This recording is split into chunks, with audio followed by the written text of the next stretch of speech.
operation just to conduct search and rescue. We have to locate these people before we can help them, get them to dry land. Dr. Coloma, what specifically would you like Abby Spring and her colleagues at the UN to do in Mozambique now? You know, if you take into consideration that 3,100 people have been affected, and among those people, 100,000 people have been left homeless. These people who have been left homeless, they need everything because they have lost everything. So the document I mentioned to you does identify areas and items which are needed in each area and for which an urgent humanitarian assistance is required. The time is too short to go into details. Abby Spring, can the United Nations respond quickly enough to this? Can you coordinate agencies? You talk about the strategy and looking at things on the ground, but are you in a position to respond now, and do you have the funding for it? Well, first I should say that I just learned that the U.S. government's committed $1 million to the search and rescue missions. That money will come very quickly, and obviously that's needed. Number one priority is, of course, locating these people that are clinging to the rooftops. The agencies are coordinating on the ground. The good news is that we already had development projects there, so we had lots of staff on the ground who can go out there immediately to do emergency work. But there's no question there's a huge task ahead of us, and we're urging the donor community, the donor governments, to provide funds today to prevent even worse disaster from spreading over the area. Dr. Coloma, when this immediate crisis is over, what long-term commitment do you want to see from the international community in Mozambique?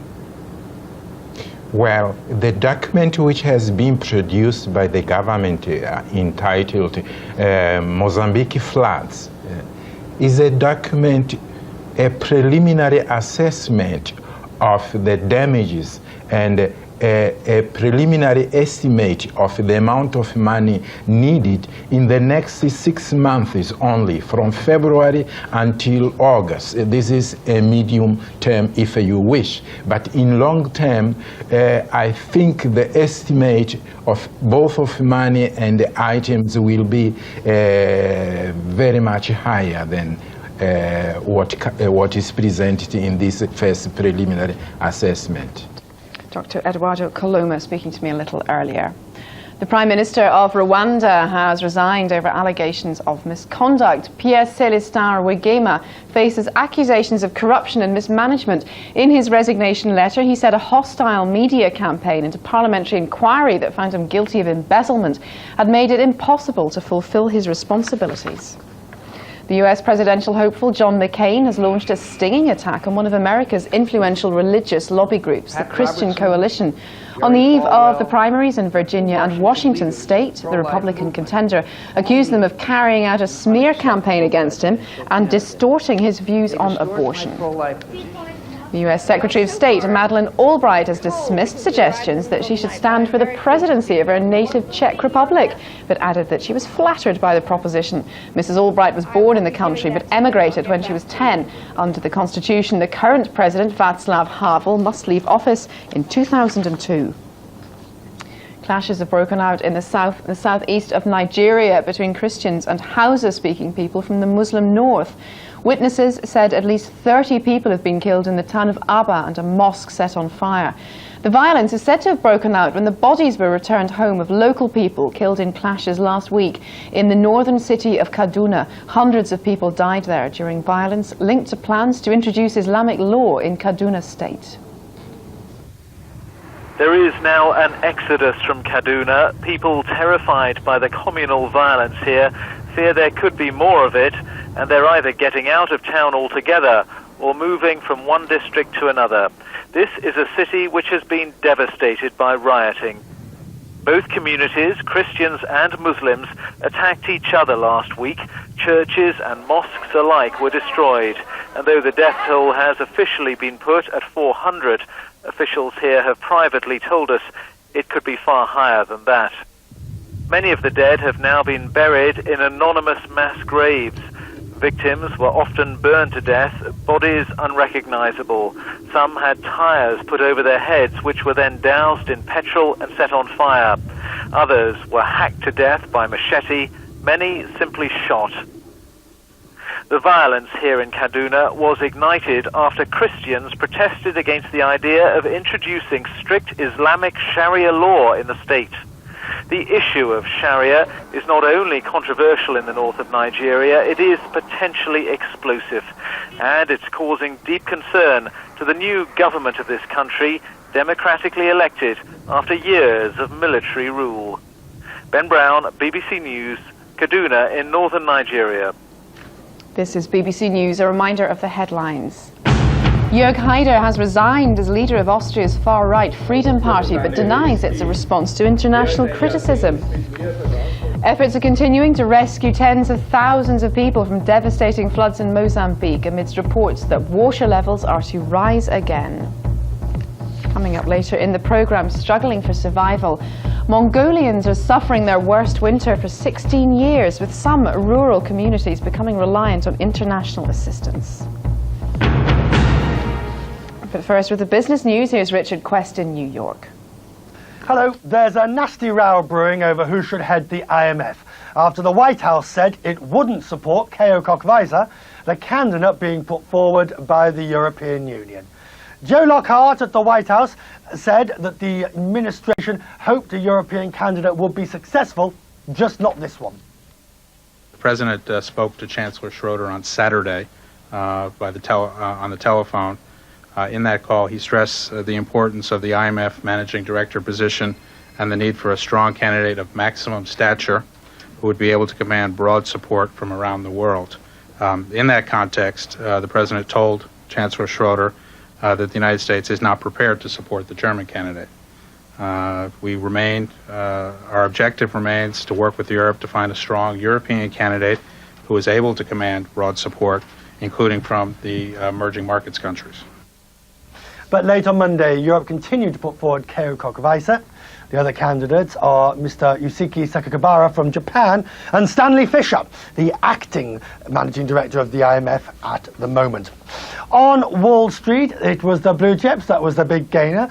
The Dow Jones, having been 14% down since its all-time high, put on about 2%. The Dow gained 176 points in a brisk day's trading on Monday. The Nasdaq was the loser, down 12 points at the close. On the European bourses, Frankfurt's DAX index was down 2%, Paris was down as well, and London was off. Everybody in Europe, it was technology stocks that were down, and that pretty much set the mood for the market. They managed to shrug off the good gains that were being seen on the Dow. A busy day, one way and another, at the start of a busy week. It's Richard Quest. Well, Russia has opened up for inspection a detention camp in Chechnya to counter accusations of human rights abuses. The freshly painted facility is a jail for suspected Chechen fighters who've claimed brutal treatment at the hands of the Russians. But Moscow denies it's mistreated its prisoners. From the Chechen border, Rob Parsons reports. Chernokozova prison camp 30 miles north of Grozny. It may not look like much, but for Chechens, it is a place of dread. It is to here that the thousands of Chechens taken prisoner or rounded up in document checks are brought for questioning that can go on for weeks. In Chechnya, the camp has become a byword for brutality. The Russians deny that it is anything other than a model prison, a filtration center where they can identify those who really fought for the rebels. Today, they invited a group of foreign and Russian journalists to see for themselves. We've got nothing to hide here, said this guard. There has been no mistreatment of prisoners and certainly no torture. But that wasn't the view of the women waiting outside. They pounded at the journalist bus, demanding a chance to speak, but were barged away. It is, of course, a positive sign that Russia has permitted outside observers into Chernokozova. But here at the refugee camps, you won't find many Chechens celebrating. They would return home were it not for their continuing fear of arbitrary arrest and torture in the prison camps. Sofia is one of many people here who have personal cause to doubt Russia's assurances. Her son was among those held at Chernokozova. When I met her, she'd just taken him to hospital. Меня уже не убедишь, мне уже ничего не докажешь. When they took my son, she told me he was a tall, strong young man. Now he's on his knees. They broke his spine and cracked his skull. It's stories like these that have brought the Council of Europe Human Rights Commissioner Alvaro Gil Robles to Chechnya. He has now witnessed the terrible destruction wrought by Russia's war. Something must be done, he said, to stop the fighting as soon as possible. Robert Parsons, BBC News on the Chechen border. Police in the United States have arrested scores of protesters outside the Supreme Court in Washington, calling for a new trial for Mumia Abu Jamal, a black activist sentenced to death for killing a police officer in 1981. The protest coincided with a Supreme Court hearing which could restrict appeals by death row prisoners like Abu Jamal. 10 days ago, the human rights organisation Amnesty International said the original trial was deeply flawed and added its support to calls for a retrial. They brought their protest to the highest court in the land. Hundreds gathered outside the Supreme Court in Washington in support of Mumia Abu Jamal, a prisoner on death row. Within minutes, the police moved in to arrest dozens of protesters for crossing the barricades outside the court plaza, which was closed to the public for the day. The organisers want a fresh trial for Abu Jamal and the abolition of capital punishment. Death by any means is wrong, and to kill an innocent man is definitely wrong. There's only one judge, and that's the Most High. And there's only one jury, that's the jury of the righteous people. But this is not a righteous jury, and they're killing a righteous man for nothing. They claim he was wrongly convicted, partly due to his political beliefs, for the fatal shooting of a policeman in Philadelphia in 1981. The death row prisoner, a former radio reporter and member of the Black Panthers, has maintained his innocence. His writings from jail about the US justice system have attracted widespread support, particularly from campaigners opposed to the death penalty, as well as Hollywood celebrities and even foreign politicians.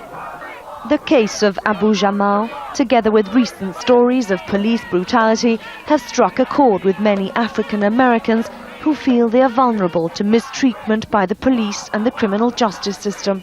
It could have been me, you know, so it really touches me hard. That's why I'm here. As the demonstration raged on, the judges inside heard a separate case of another prisoner who's challenging whether his conviction is constitutional. It's thought the Supreme Court's ruling could have an impact on Abu Jamal's legal position. A number of similar protests are planned throughout the year.